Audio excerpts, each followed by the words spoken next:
If you're a PhD student or you're considering doing a PhD, here are three areas that I think you should consider looking into to put yourself in a good standing for when you graduate from your PhD program.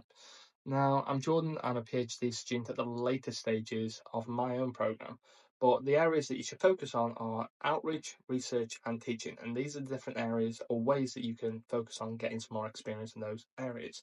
Now, in terms of outreach, to start off with, this is probably the more overlooked area. This is where you can have experience by getting involved with various different committees, whether that's in your institution or broader, getting involved with academic societies as a volunteer, trying to get onto their various working groups, trying to get involved in policy work, getting some form of more research impact from your outreach. Equally, if you're someone who's considering doing more science communication or communicating the work that you do, then social media is also a good area to look at, whether that's getting involved with either video content creation, or if you want to do more pieces such as blogs, that's also a good start. Now, research itself, yes, you do have your PhD thesis, which is going to be the core research contribution that you have, but there is going to be an expectation that you do some form of publishing. Now, different universities have different requirements for that, particularly this is more of an academic focus one,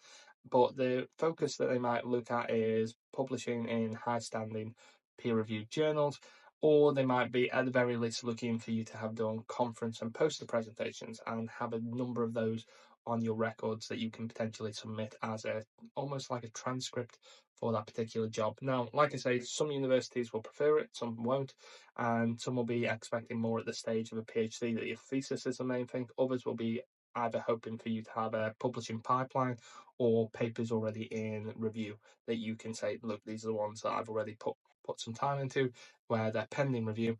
Equally, then we go into teaching. Now, for some post PhD, particularly the lecturing roles, you are going to need to have some form of teaching credentials, whether in university itself, so undergraduate, postgraduate, any opportunities you can do to gain some experience in that, whether that's supervisory or direct teaching experience, is helpful.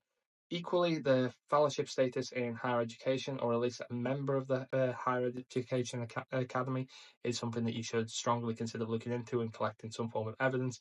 And equally, if you can't get experience within your institution at undergraduate or postgraduate level, try to also get some experience in schools, colleges, and so on, because any experience delivering any form of pedagogic technique is going to benefit you. So that teaching experience can really have a long-term impact on your career success, as can research and outreach. But if you have any questions, any thoughts, any additional areas that you think should be a focus, then please drop them in the comments or stitch this video. Thank you very much for listening, and best of luck with your PhD journey.